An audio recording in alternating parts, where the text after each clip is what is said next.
Call Chief Silsby. Here. Chief Langston. Here. Chief Spiegel. Absent. Sheriff Bonner. Chris Herron here for Sheriff Bonner. Sheriff Maley. Here. Chief Trower-Nicht. Here. Nicely done. Leslie Wilson. Here. Chip Yarborough. Absent. Charlie Cullen. Here. And Charles Burdan. Here. We have a quorum, so I will call the meeting to order. The first order of business is introductions. I'd like to welcome all of our new and reappointed board members. Chief Trower-Nicht, new member. Charles Cullen, new member. Chief Spiegel, reappointed. Sheriff Bonner, reappointed. And Leslie Wilson, reappointed. So I'm really pleased with our new board, and I look forward to doing business a lot in the future. I'd also like to introduce Bill Anderson. And Bill, if you could stand up, please. Bill Anderson is our new interim branch manager with the California 911 Emergency Communications Branch. And this is the same organization that was the former 911 Emergency Communications Division. We've just gone through some reorganization. So Bill is available. If you guys have any questions later on after the meeting, please feel free. And he's the go-to guy. So. Thanks, Bill. The next order is remarks by the Director of the California Office of Emergency Services, Mark Catalucci. Okay, great. Good morning, everyone. Thanks, Karen. Well, I want to welcome you all, both reappointed members and new members, and kind of an exciting time. As you know, July 1st, as part of the governor's reorganization plan, the Public Safety Communications Office, which was in the California Technology Agency, was transferred into the Office of Emergency Services, which also previously was the California Emergency Management Agency. So what happened was that the Emergency Management Agency was basically dissolved and put it back into the governor's office as a part of the governor's office, where actually it was for like 40 years. And none of the authorities or responsibilities actually changed. In fact, they've been enhanced pretty significantly. And as a part of that move, the governor worked to move the Public Safety Communications Office into the Office of Emergency Services. Now, what does this do? It really does a lot for us in California. It really makes this complete, comprehensive, all-hazard capability that we have for not only emergency management, emergency services, but emergency communications. And it is a perfect fit. And so come July 1, the PSCO transferred over and has become a division within OES. And as a part of that, the commission, the 911 Communications Commission Advisory Board, will be advising up to me and continue on the great work that you've been doing over the past couple of years. As you know, there are many issues facing us in communications, and everything from moving into next generation 911 to addressing the needs of making sure our capabilities, our communication networks, et cetera, are sustainable. Many of them are old, and we need to work to modernize them as much as possible across the state, as well as this whole concept of broadbanding and the FirstNet initiative, and just the need to really make sure we have robust 911 capabilities throughout the state, and then of course a sustained funding stream. So there's a lot that goes on, and what we're doing inside OES is to really try to integrate many of the similar cross programs that we've had with PSCO, so that we can help to achieve many of the objectives that we're setting forth, both through the advisory board and for the needs of moving into the next 10 years. So I think the collaboration is going to be great. Of course, OES has had a long-standing partnership with the public safety community.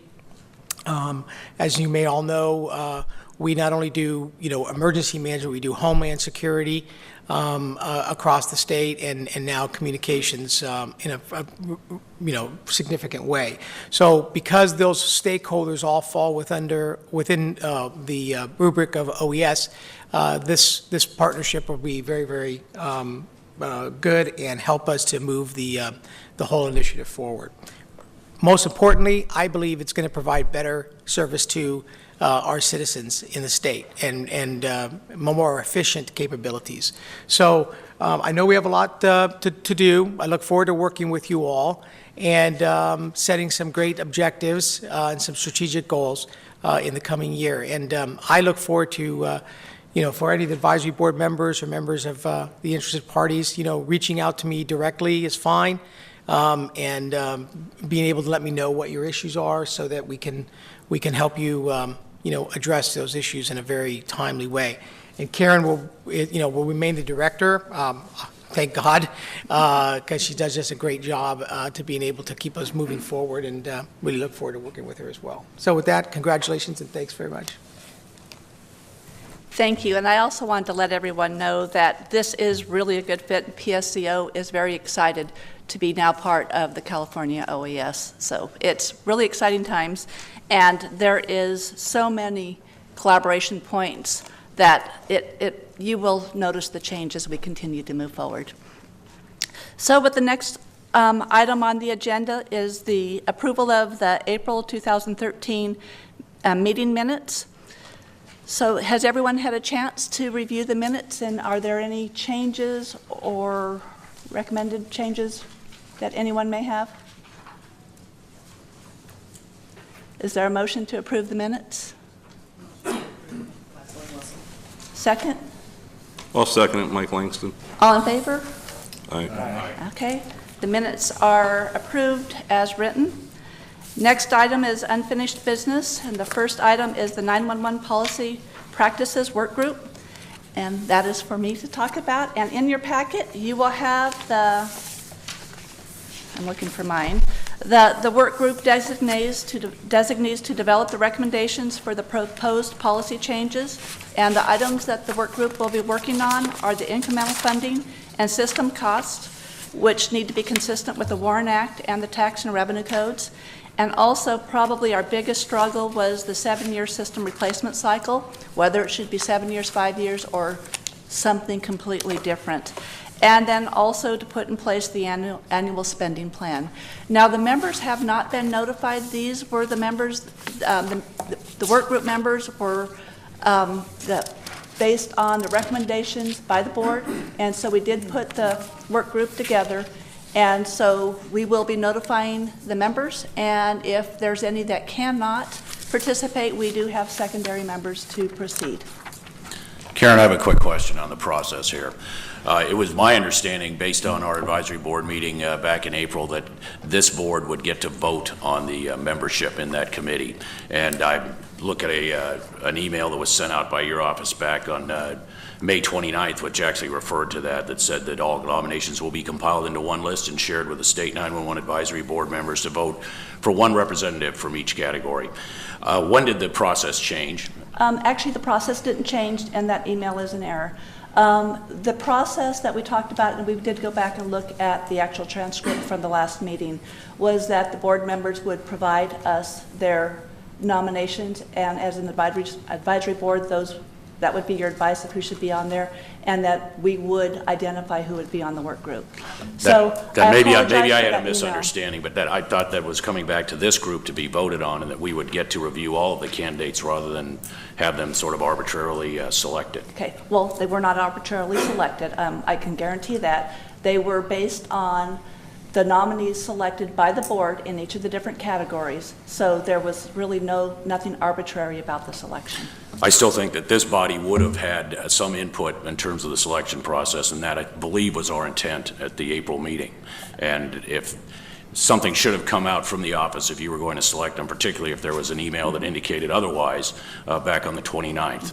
And then we were notified, I think, I was notified last night, one day prior to this meeting, that that's how the selection process had occurred. So I do take issue with that. If I have to go back and review the actual meeting myself, I guess I'll have to do that. Okay, and I would strongly encourage you to do that. But as the advice from the board, you've all given us nominations for this work group. We did put the work group together. So if there's any other discussion on this? Karen and I also thought that it was going to really go to the long-range planning committee to see the selections and bring recommendations to them. Okay. And the minutes did not reflect that as well. I know that the work group will be bringing their recommendations to the long-range planning committee for discussion prior to it coming to the board. That was the process we did agree on. Okay. I have no, everyone on here is well qualified. It's just that, as a committee of the long-range planning group, I would hope that they would be able to see those recommendations and with their technical expertise, look at maybe a balance of people on that and bring the recommendations to the board. And which is why I wanted the board to provide us recommendations in each of the categories. We stuck to the names of the recommendations in each category. We did not cross-select. So it was based on the recommendations of the board. And so in each of the categories, I trust that you all selected very qualified people, and looking at the list, they were all very qualified people. So we did put the work group together. And I don't take issue with the candidates that were selected. They are all highly qualified. But I think it doesn't reflect in the minutes how that selection process was going to be made. It only says that the advisory board was going to provide candidates for that process. So I guess as a board, we're going to have to be more clearly define what our expectations are and maybe put that in a formal motion. So maybe that was an oversight on our part. But I think the intent was for those candidates to come back to this board for review prior to the selection. Okay, is there further discussion on this? I agree with Charlie. I think the intent was to have those candidates looked at and have the LRPC bring back their recommendations. And I do apologize for that miscommunication, but we did take the board's advice of who the candidate should be, and we did put the work group together. Madam Chair, if this list is going to stand, can you go through the list of people that are selected? I know some of them are here today. As the State Advisory Board member, Charles Burdan. The California Sheriff's Association, Chris Herron. I did get your name right. California Police Chiefs Association, David Wilson. County Coordinator Task Force, Lori Souder. Representation from a large PSAP is Danita Kronbeck. A medium PSAP is Lynn Bowler. Small PSAP, Steve, and I'm... Inzunza. Thank you. And secondary PSAP of fire is Don Wise, and the California 911 Emergency Communications is Monica McGrath.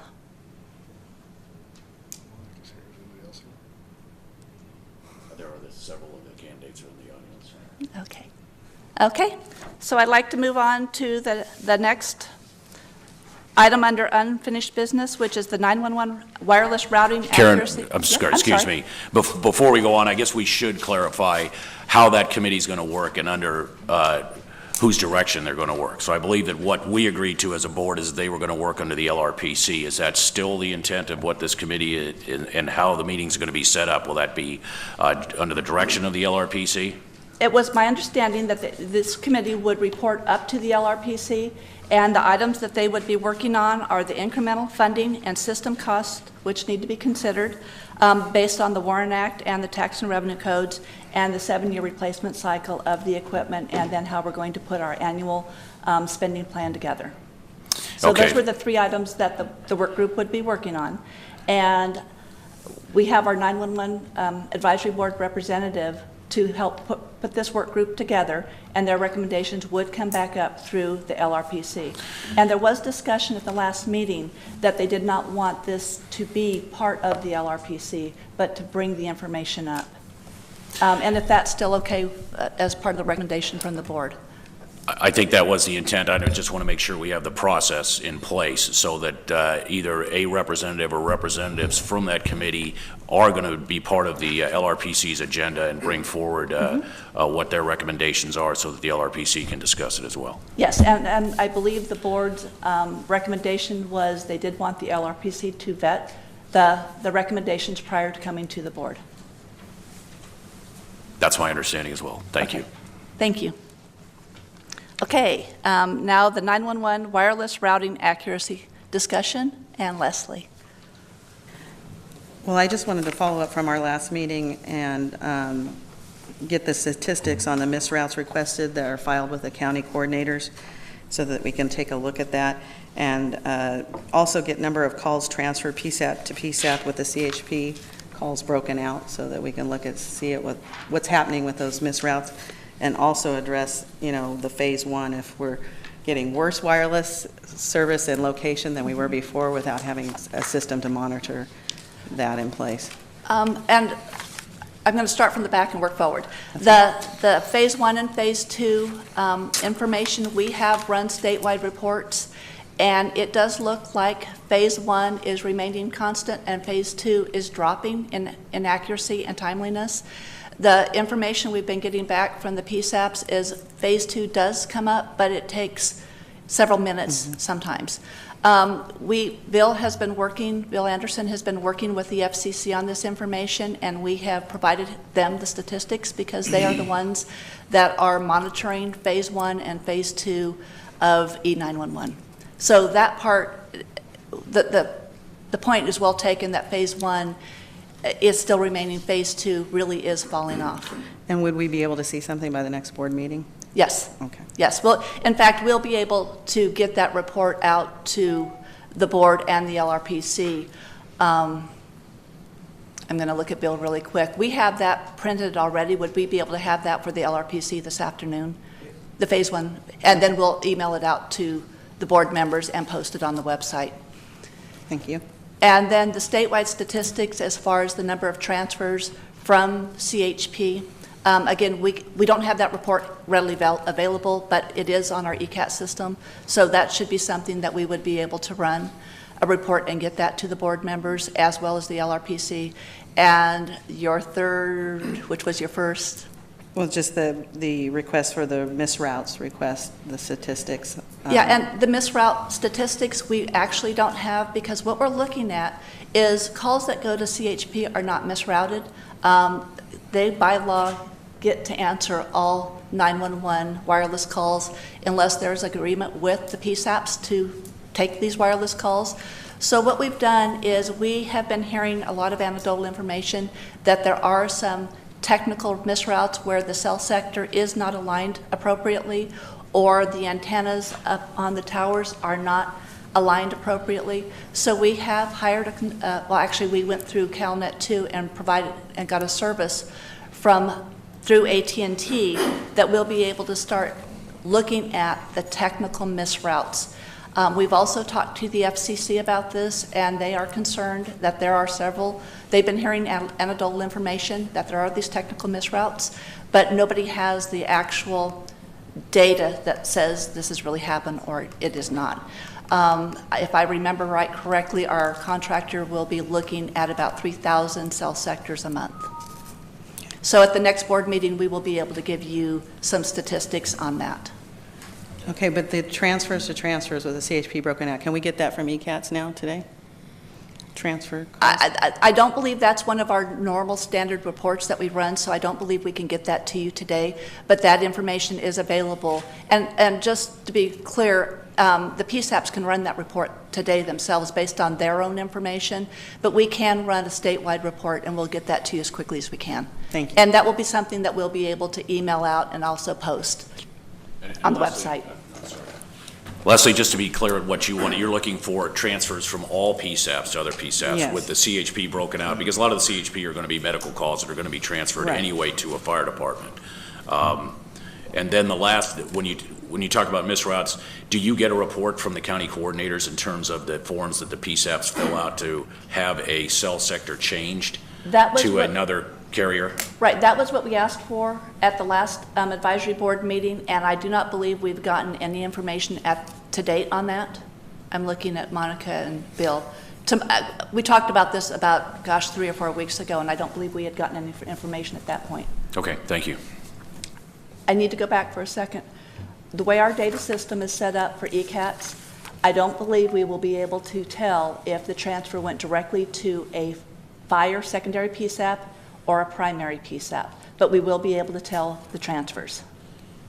And I think that's, at least we'll know, the CHP is sort of a different, they're going to have a lot more transfers just by the nature of what they do, because they transfer back to the fire department. So I think that when you see a transfer from a non-CHP PSAP to a non-CHP PSAP, that's probably indicative of a call that went to the wrong PSAP for some reason. So that's why I think we want the CHP broken out. Correct me if I'm wrong, Leslie. No, you're right, you're correct. Okay, so we'll be able to provide the data, but we will not be making a determination if this was a correct transfer or not, because we just have the data. It would have to go back to the local PSAPs to be able to give you the information behind that transfer. I just need to make that really clear. We're just looking for the data. We just have the data. Okay, thank you. Any more discussion on the 911 wireless routing accuracy? Okay, we're moving now to reports. The first report is from the California 911 Emergency Communication Branch. And thank you. This will be from Bill Anderson. It has on our agenda Monica and Wes. Thank you, Bill.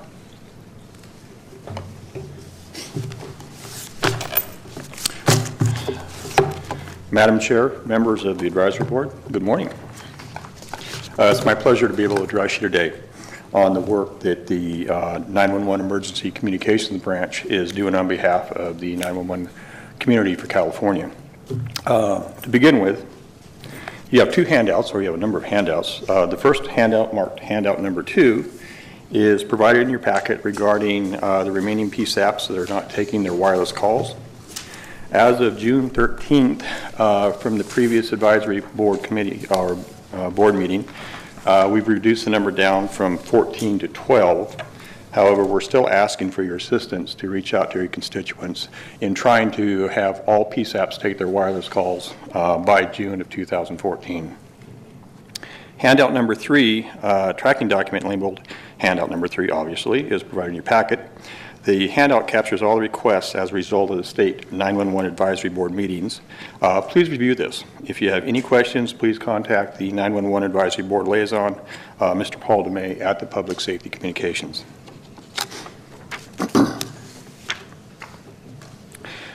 Two areas of discussion this morning. One is the policy changes, and 2 are the NG 911 projects that the branch is working on. In December of 2012, the 911 branch submitted 7 proposed policy changes. 4 of the 7 were approved. 3, of course, are going to the work group, which I anxiously look forward recommendations from the work group on how to address those policy changes. In regards to the other 4, those were the sunsetting of the existing wireless service provider policy, setting the maximum travel reimbursement consistent with the state of California policy, providing annual training allotments of $3,000 and sunsetting the national emergency number allotment, and 4 was setting the maximum reimbursement rates for foreign language interpretation services with the state contract. In regards to sunsetting the existing wireless service provider policy, 30-day notice was issued to the providers on May 2nd, 2013 that we would no longer be providing funding to them.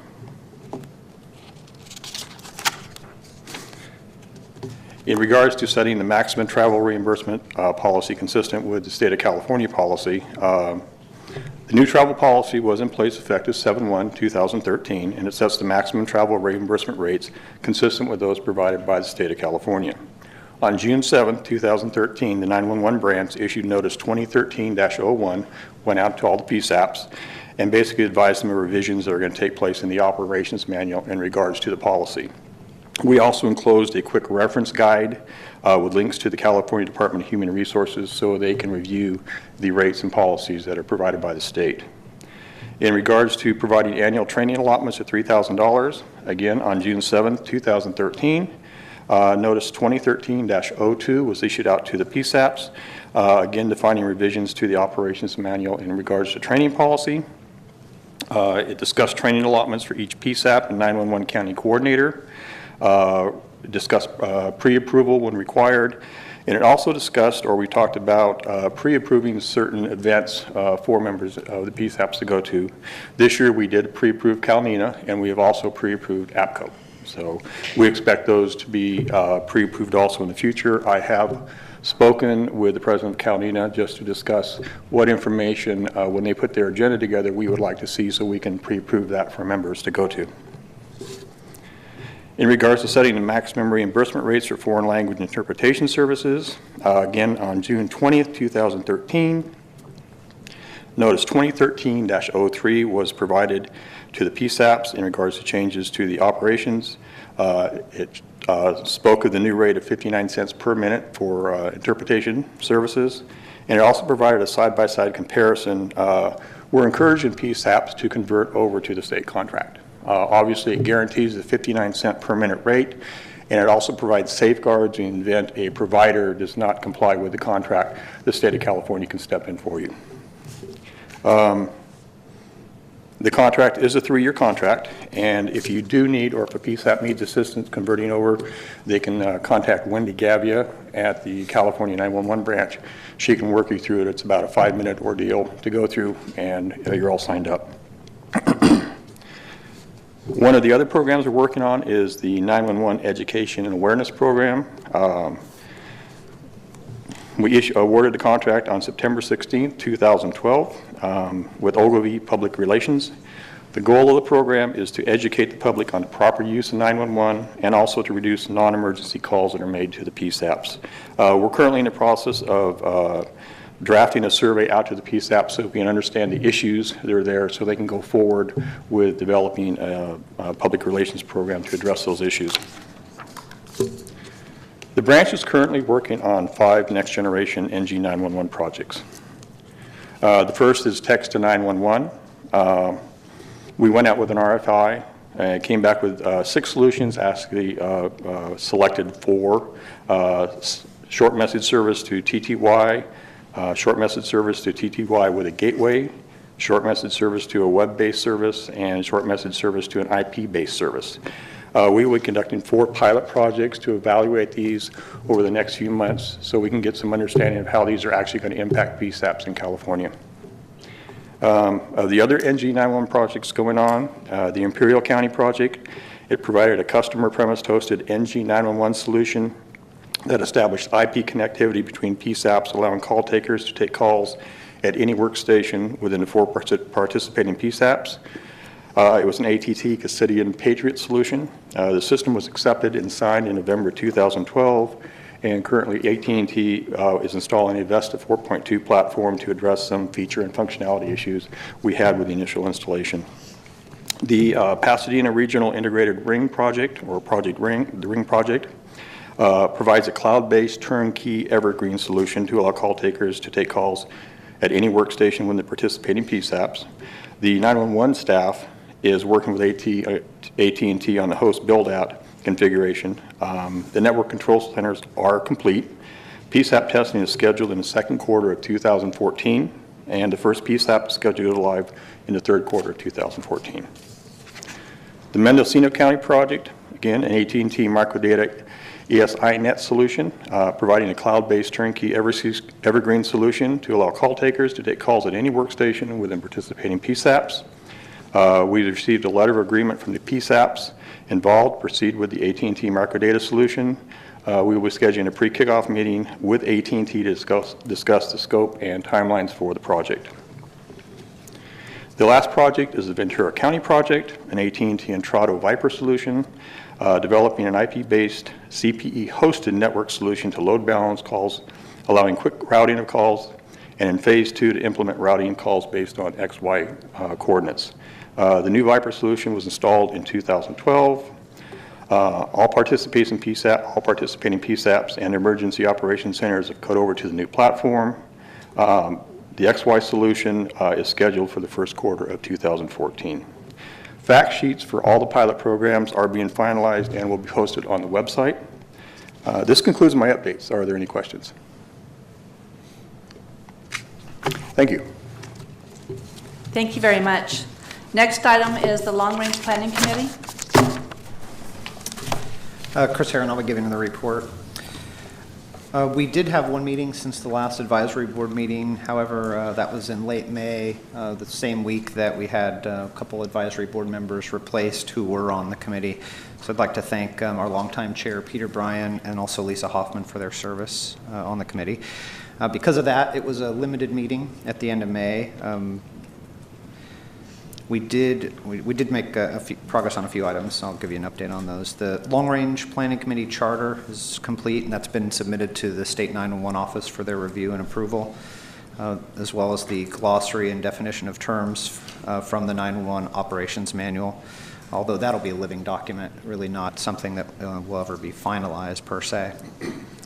We did have a couple of items that we had been working on. That includes the PSAP closure and consolidation policy, as well as the funding policy. And the Long Range Planning Committee plans to assign both of those to the work group. I think that fits in with the items that they're going to be working on. We do plan to, as directed in the last advisory board meeting, start our review of the WARN Act. There's notes in the minutes regarding the details on that. We are working with the State 911 office, and we'll be hopefully discussing it this afternoon on getting the Next Gen 911 presentation updated so that LRPC members can conduct presentations at meetings of their constituents. Couple action items for the board regarding the LRPC. So our current makeup, we have a representative from NENA, that's Charlie Cullen. I'm representing, or Sheriff Bonner is representing CSSA, and Michelle Bland, well, Scott Silsby, and then Michelle Bland are representing CHP. So we do need 2 additional members if the board so desires, and that could be from CFCA, CPCA, or APCO. So I'd look to the board for any volunteers. If it's not too early for me to join, I'd be happy to. We have a meeting this afternoon. Oh, well, in that case, I'd still be happy to. Okay. And it's never too early to join in. This is Chuck Burdan. I'd also like to participate in that for APCO.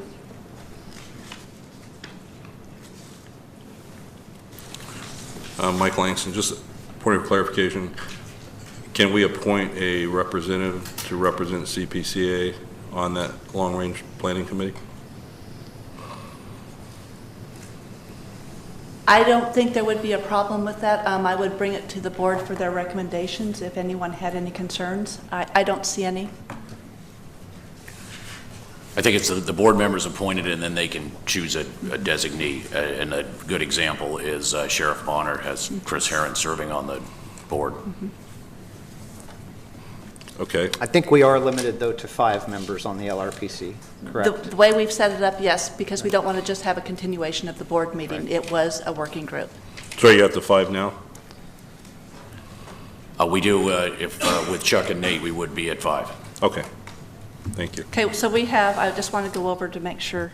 We have Charles Cullen, Sheriff Bonner, Chief Silsby. I got to go back to my Nate Trouter, Nicked. Yes. And the last? I think Chuck Burdan. Chuck Burdan, okay. Do you need a motion? Yes, we do. So moved. I'll second. LRPC. All in favor? Aye. Passed. There's our new long-range planning committee. Now I believe you will need to vote on who you would like to be your chair. Yes, we do. And I would like to nominate Sheriff Bonner and his designee, Chris Herron, as the chair. Sheriff Bonner, by the way, is on vacation. I was going to say, he's so out of away. state on vacation. I'm sure he'd be happy to know. That was either a bus or a train, I'm not sure which. But I'd like to second Nate Trowernick. All in favor? Aye. Okay, Sheriff Bonner will be the chair of the Long Range Planning Committee. And I'm sure he thanks you. So that's it. Actually, because we were short a couple of members, we chose to have our meeting this afternoon. Normally we have it right before, or the afternoon before the advisory board committee, but because we were short, we're going to have the meeting this afternoon. So glad we'll have a full membership there and we'll get some work done. Thanks. Thank you all very much. The next item is the County Coordinator Task Force report.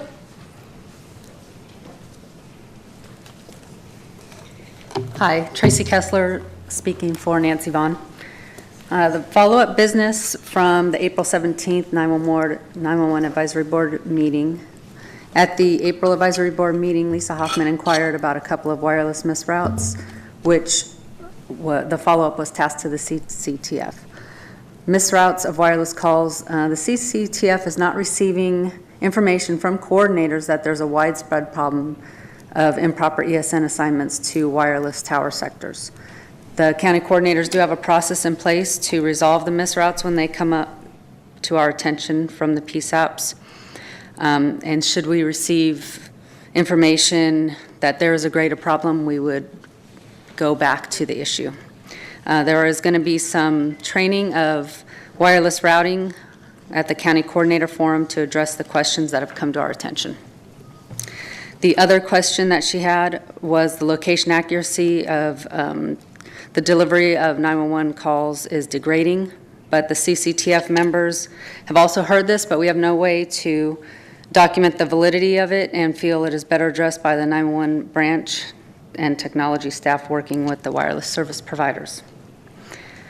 We also worked on language interpretation transition. The CCTF worked with the 911 branch to identify hurdles and PSAP concerns to help achieve a smooth transition to the new interpretation contractor language line.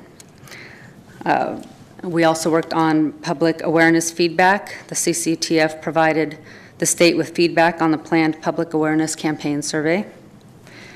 We also worked on the website. County coordinator website is now live and able to be used. You can contact CCTF members through the website, through a form. You can pull up reference documents, see what 911 events are coming. Via the website, viewers can also provide the CCTF with information on new technology simply by clicking a link and filling out a form. And then the CCTF can look into the new technology and see if it's been vetted. The information we receive from contributors may also be included in the technology tracking worksheet that the CCTF will be providing to the LRPC. The CCTF provided an update at NENA. We covered the upcoming plans for the next forum and technology training that we will be doing via a webinar on 8/6 on distributed antenna systems, or DAS. Looking forward, we will be looking at the next county coordinator forum on October 9th in Sacramento. It will be focused on wireless training and processing. The CCTF will participate in the SETNA work group and review and update the county coordinator training manual is still in progress. We're still working on that. I do have one question. On October 9th, when you're going to have the wireless?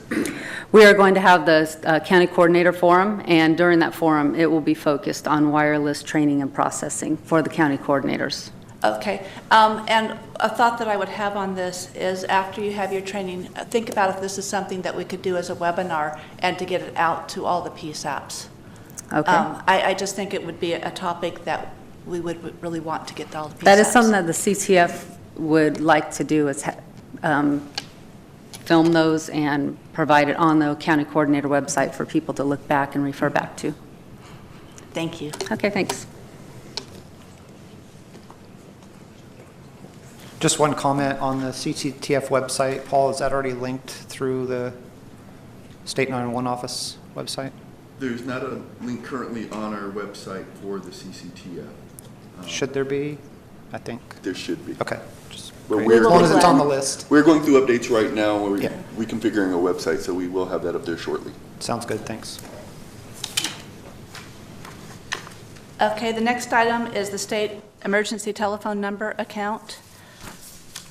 And it's in everyone's packet. This is the new fund condition statement that we received from finance about, I think, less than a month ago.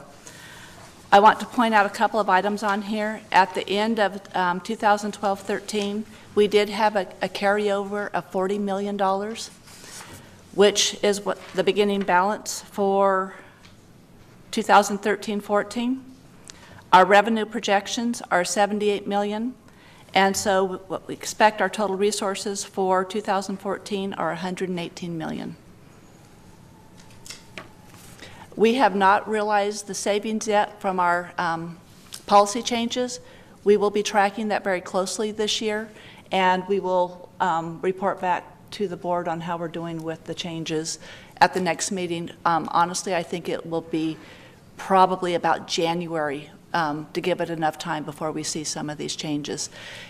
Additionally, we won't have the savings for the largest piece of this, with the exception of the wireless carrier not paying the additional funds to them, and that's on the system replacement from 5 to 7 years. So that piece will be on hold until we have recommendations back from the work group.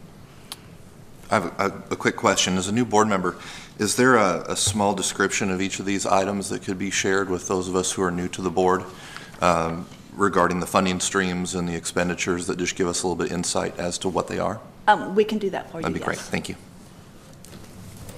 Karen, looking at the numbers, it appears that even with the anticipated $20 to $25 million savings that we might realize given the changes in policy, that we're still going to be in deficit for 2014, 2015, as long as if the set and surcharge remains at its lowest level.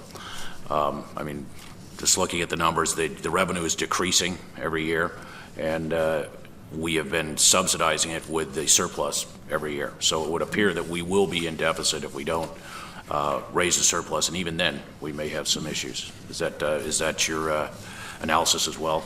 As I look at this, this is the first year that I truly have concerns that I have not had in the past. I mean, I've been concerned about the fund, but we've always known about how we would be the carryover. This year, with the $40 million carryover, even if we realize the entire $28 million, I think it's going to be a challenge. So that's why we'll be monitoring this very, very closely this year. And we have October 1st, as you all know, is the date we have to have a document into the Board of Equalization if this fund will be raised or not. Because last year, the board recommended that we increase it last year, so we really need to make sure that we are paying attention and get that in. And I think we're slightly behind on our quarterly meeting, so I would hope that we would have a meeting prior to that October 1st date where we could provide a recommendation.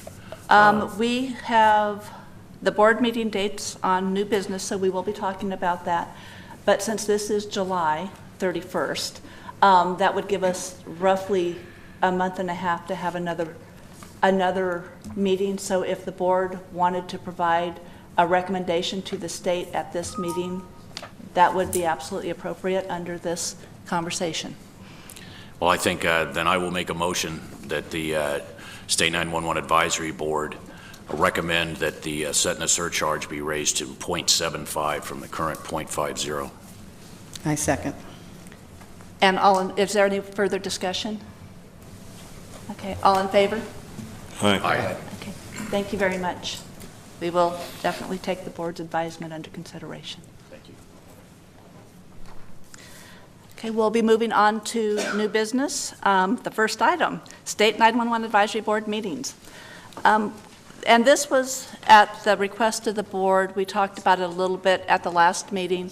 Having a December meeting is always a challenge, just because of the holidays and there's a lot of time off. And on our side, it's very difficult in December to put these meetings together.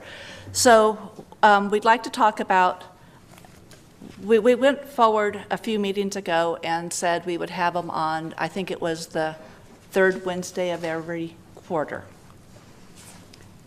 So I'd like to reassess, since we have new board members, to look at when we'd like to have the meetings and get us back on a schedule, knowing that we'll probably have a short time frame for the end of this calendar year, and we will have 2 meetings. So is there some discussion on some recommendations on what folks would like to do? If it still works well for folks, I think we can stick with the original recommendation. Okay. That will put us September and November. and November. Okay, so we will have a meeting in September. I just want to just make the board aware that the agenda may not be quite as full. Okay, is there a motion? I want to get this on record so we can proceed. I'll motion. Or do we want to just stick with what we had and we don't need a motion, we just continue on? I mean, it's the same decision we've come to in the past. No, that's the meetings. Okay. The next item is the annual training allotment guidelines. Chuck? I just wanted to bring the discussion up that with the new guidelines for the $3,000 fund, the training allotment, that I'd like to see some direction or some guidance for the 911 office as to what gets pre-approved or gets approved. Right now, it seems to be, I don't believe that there's any guidance to them to decide which one is, which training events are going to be approved and which ones aren't. So my intent was to just initiate the discussion of, can we get some guidelines on what kind of things will be approved or not approved.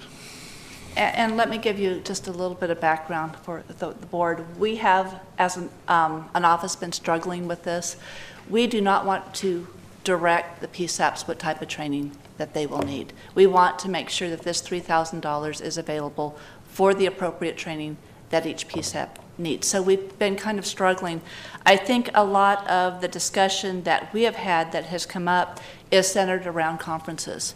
And conferences per se are not training. If a conference has a training component, which I believe APCO does, as well as NENA at the last meeting and this last conference and this upcoming conference, both of those are appropriate. So we've truly been struggling. I would hate to put guidelines together that really straps the ability for the PSAPs to reach out and get the type of training that they need. It does need to be based on the policy recommendations that we've going forward with, directed specifically to 911. So it's not that, we can go have other types of training. It has to be specific to 911. So it's been something we've struggled with as well, and it's just where the fine line, as the state representative, it's difficult with 460 PSAPs to put a box around this, because I know we will cause some issue where a PSAP will need some training that we have possibly eliminated it. And I don't want to do that. So we've purposely left it a little open-ended to meet the PSAP's needs, knowing that the training has to be specific to 911. Well, then I think the question begs itself is, what is the direction? Because when you say 911, that is a huge cloud of things. Is training on suicide callers a 911 issue, or is it just 911, how to answer a 911 phone call? Is training on mutual aid, fire department mutual aid, is that 911 related, because we do take calls on 911 lines? So I disagree a little bit. I think you need a box. I think it can be a big box. Okay, so. But I just don't want the arbitrary left up to someone to make an arbitrary decision.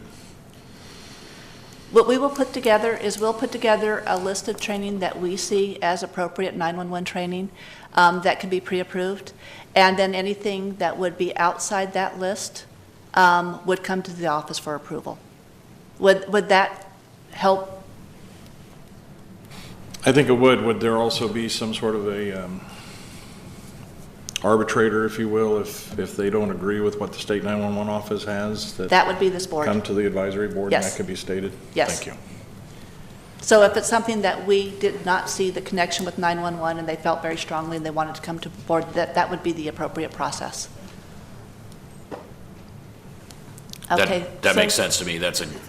I think the state's done a good job so far of looking at what's being provided in terms of training, and that it has to have a training component that is directly related to 911.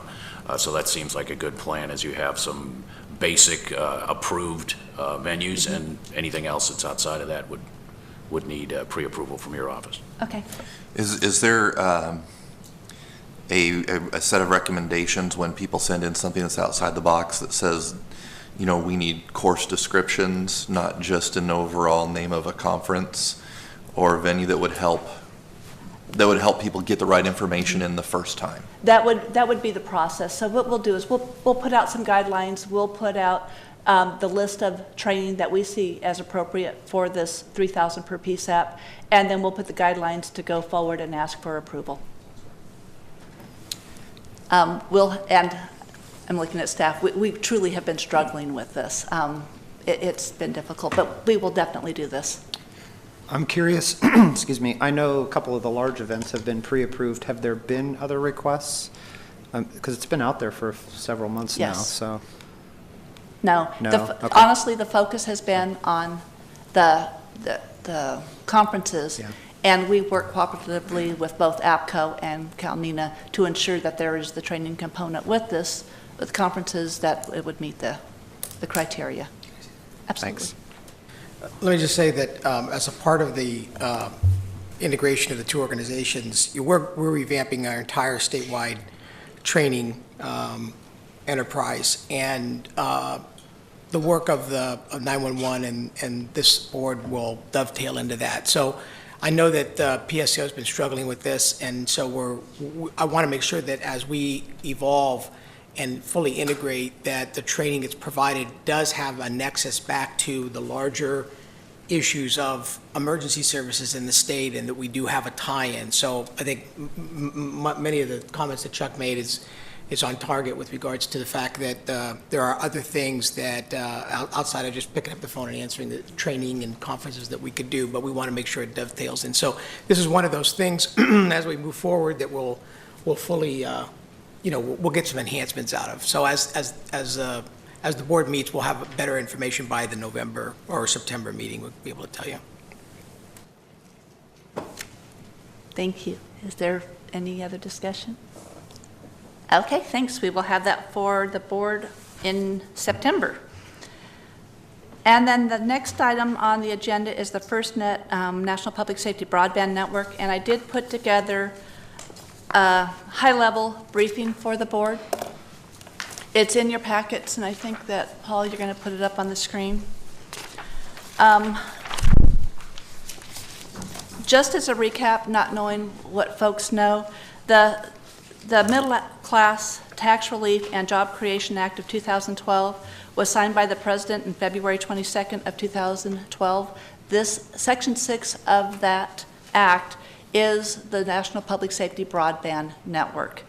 The act includes reallocation of the 10 megahertz portion of the 700 megahertz spectrum, and it's been referred to as the D block, and I'm sure many of our radio folks are well aware of the D block issue that's been going on. $7 billion has been identified to fund the network. We all kind of know we could use $7 billion in California alone to fund a network. So the funding is limited, but the fact that there is funding attached to this act is historic and actually gives it some weight to be moving forward. The Middle Class Tax Relief and Job Creation Act also established the First Responder Network Authority, which is FirstNet, which is at the federal level their governance authority for everybody's referring to now the National Public Safety Broadband Network as FirstNet. So you will hear both of those, and it actually means the same. There is $135 million designated for state and local implementation grant planning, referred to as a SLIP-G. And California was designated $5.8 million. Texas was the only state that was designated more than California, and they were designated $6 million. We have been working closely with the NTIA on this grant application, and we expect to have our grant awarded early August. We were told late July, early August, and some of the grant awards have been given out to other states, so we know ours is queued up and should be coming to us quickly. There's also, which is important for this board, 115 million designated for next-gen 911. The problem in that is that it's dependent upon the sale of the frequencies that is actually going to fund this program. And if the sale is, I think it was 27 billion, then this 115 million would be designated for next-gen. This is a little late in the game by the time the money would be coming available. And we have been talking to NTIA, and the national NENA has been working very hard to see if this money could be made available earlier than later. So I wanted to point that out to the board. The status of FirstNet. The FirstNet has held several meetings, and they are at 6 a.m. if anybody would like to participate and log in. Unfortunately, they're usually very early. At their first meeting, they did present what they saw as a structure of how the network would look. There was a lot of feedback that came in. A lot of it was actually a learning experience for the FirstNet board, because all states are not created equal, and many of them have challenges. California has its own challenge. So what they've decided to do, and they've been very successful in this, that they've been holding regional meetings to gather the facts. We participated with 8 of the states and territories on May 29th and 30th for the fact-finding process. They were extremely open to hear some of our challenges that we've been having. For example, because I think California has a lot of challenges, and that's where our focus obviously is. Alaska, for instance, some of the solutions that they had that they could go forward with was a satellite solution. It won't work for Alaska. So there's not a cookie cutter that they'll be able to take nationwide. So the fact that they were extremely open and to listen to the states, and even their regional meetings were evolving. There was a lot of input to the board members that were there that they would like to have more people attend these meetings. Each state was able to designate 10 people to participate. Every state was challenged. California was challenged because that's a very limiting number. And part of their reasoning is it truly was fact-finding. They said their regional meetings have evolved every time they have the next one because they have more information. So they will be putting something out at the end of the regional meetings and kind of identifying what they've learned and hopefully a direction that they see that they can be going forward.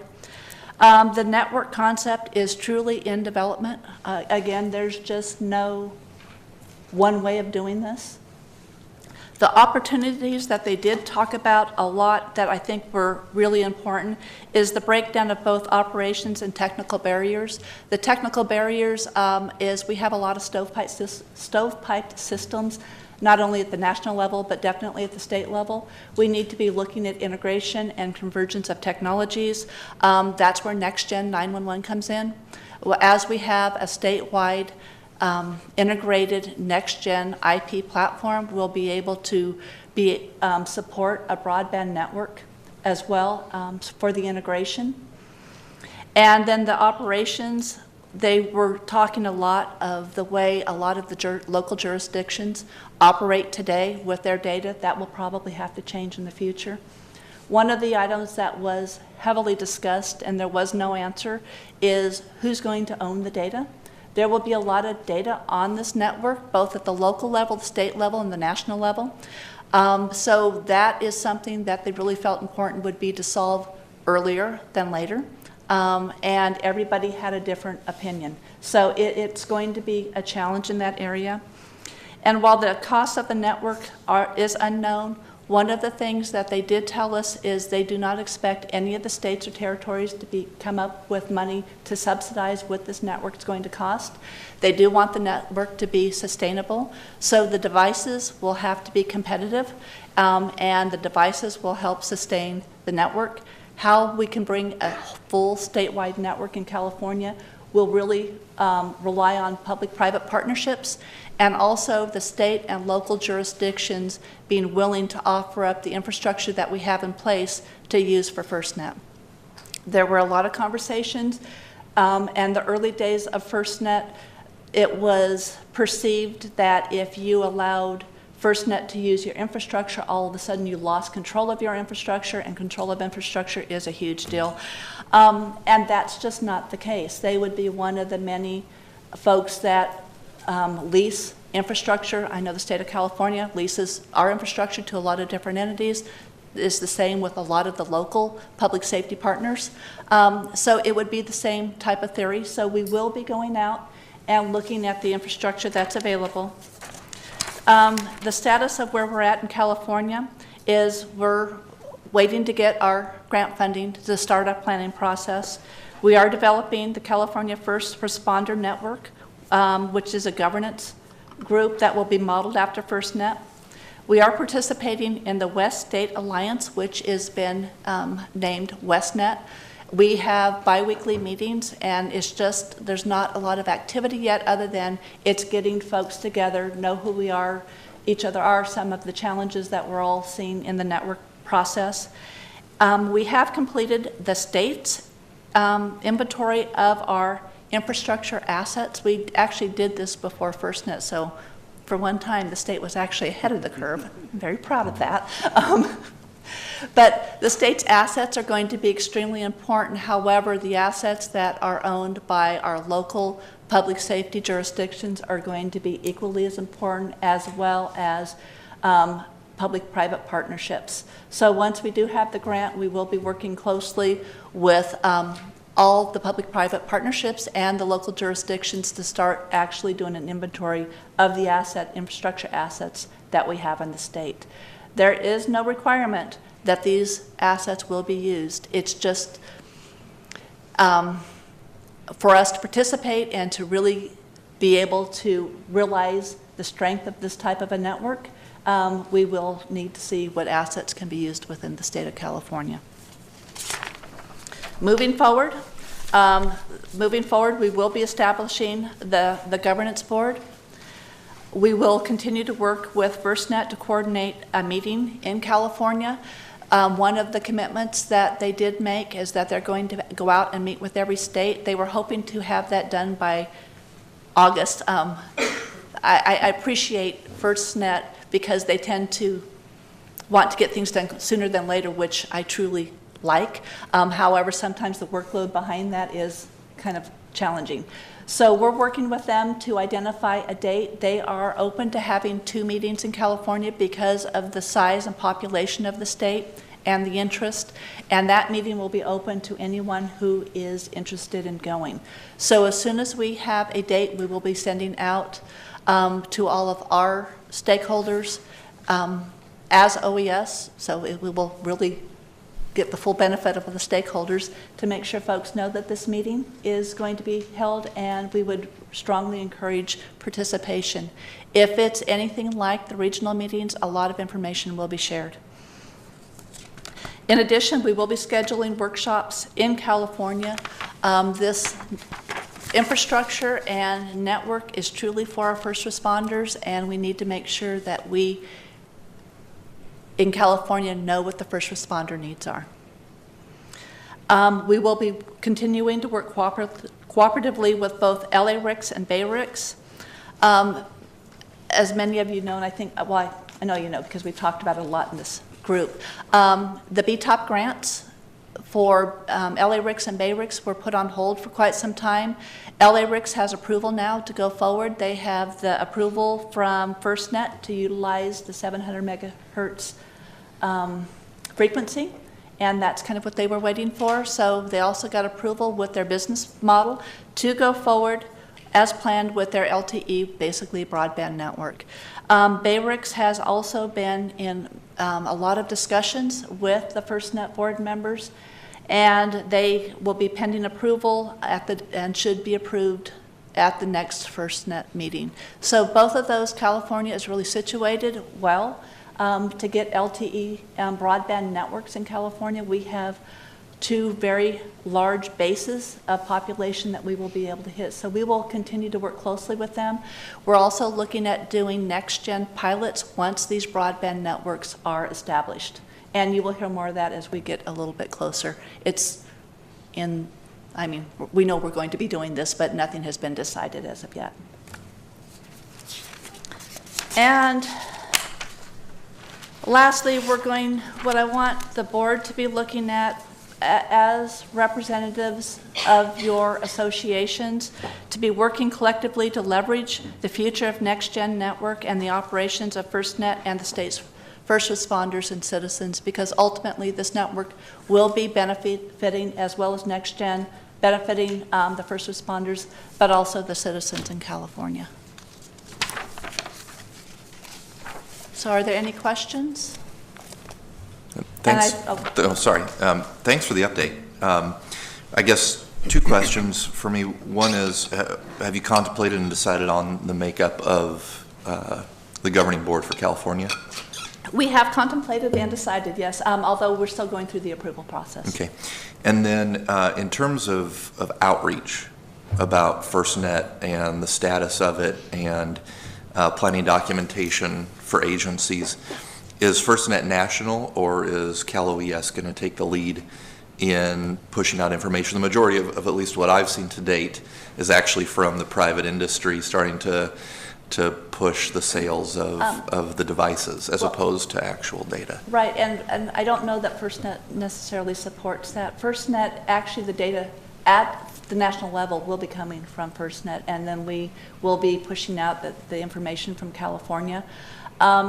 You may be contacted by a lot of vendors out there. I have been several times. There's a lot of different proposals to kind of encourage states to opt out, proposals on how we could fund it ourselves, and they come with the model on how to do that. So there's a lot out there. There's been no decisions made if any of the states will be opting out or be part of this. And even the opting out is really not opting out. Based on the legislation that was passed, this will be a national network. The difference will it be state-owned and operated, or will it be operated at the national?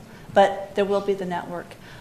It's just very early, and I know that there are a lot of vendors out there making presentations and kind of putting their own spin on things. I think probably you're one of the closest people to the FirstNet group, and so I guess what I would ask is that next time you have an opportunity to talk with them, really encourage them to start producing more materials directly from them that is passed along, as opposed to at least offset a little bit the vendor traffic. Actually, I have. After the regional Great. meeting, I stayed after and had a long conversation with them, and what I encouraged them to do, because their opening presentation was very informative, and it kind of, the way they did the opening presentation, it got rid of a lot of the questions that we were having.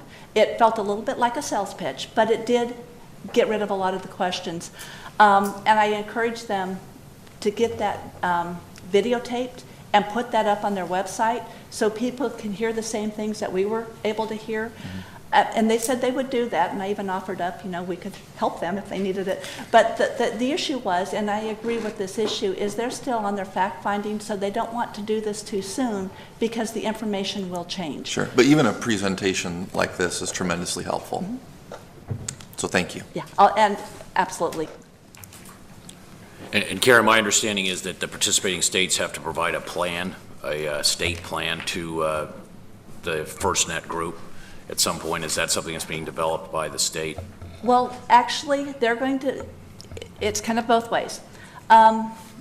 If the states decide to have their own network and that will tie directly in, they absolutely have to have their own plan on how they're going to do that, how the revenues will come in, how they will sustain it, and it has to be approved by the FirstNet board. If we just want to have the national network, they will develop the plan, and then we will add the input to make it work for California. And the best example I could give is that, if their network design for Alaska has satellite, then they're not going to want to go in that direction. And we have some issues in the northeastern and western part of California where satellite won't work as well. So we will be working very closely with FirstNet once they have a design, but there's no design yet. There's a lot of talk and a lot of variations, but there is no design yet. And there's still discussion, internal discussion about whether or not we're going to participate in the larger FirstNet or have our own plan that will be integrated into the... It's difficult to have those discussions only because we don't know what the plan is. It's kind of like we don't know what we don't know yet. And all the states, as we talk with the western states through the FirstNet group, we're all in the same place. And honestly, FirstNet has done an amazing job at getting out there in the last year and a half, or gosh, it's only been a year. But I think the vendor community is really working hard at driving the conversations. Thank you. Okay, and then the next item was pending legislation that affects 911, and that was Chief Spiegel. I don't have anything for this. Did any other member have discussion on this? We will move this to the next meeting when Chief Spiegel, and unfortunately, he was not able to be here. He has jury duty, so. Okay, agenda items for the next meeting we have been having on our pending list is that the state ISO, Information Security Officer, come and talk with you folks. The ISO was appointed by the governor for the state in May of 2013, just a couple of months ago. We can still, have that as part of one of our next agenda in the next 2 meetings this year. So that can still be there. And then also a presentation from the California Public Utilities Commission, and it makes it kind of nice because that would be from Ryan Doolin, and I think he needs to come back here. So we will get that scheduled also in the next couple of meetings. Did anyone have any other items that they'd like to have on the board meetings? Since we have so many new board members, I think it might be a good idea to maybe have a presentation on the NG 911 roadmap that was developed for the state. We can do that. I think that would help all the new members. And absolutely.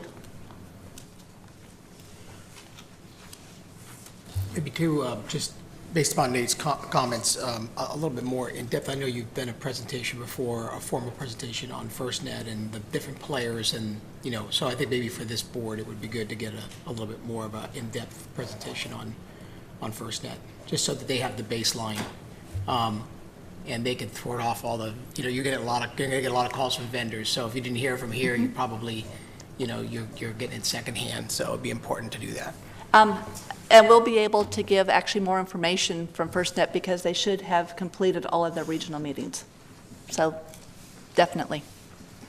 And just to dovetail on that, there was so many unanswered questions from the group, and you can tell that as they go from region to region, they're hopefully narrowing that down. But there was a lot of, so how's this going to happen? Well, we're hoping to hear what you guys think, kind of thing. So hopefully there's more coming. Yes, I'm hopeful. Okay, are there any announcements? With no announcements, move to public comments. Okay, with no public comments, we will move to closed sessions. We'll be addressing the closed session pursuant to Government Code Section 11126.18, subsection C, of the detailed information on outages. Do I have a motion to close the session? To go into a closed session? I have to have a motion, folks. So moved. Second? Second. Okay, all in favor? Aye. We move into our closed session. Okay, I call the meeting back to order and to adjourn the meeting. So I want to thank everyone for attending today, and as any further questions or comments from the board? Okay, thank everyone. Meeting is adjourned.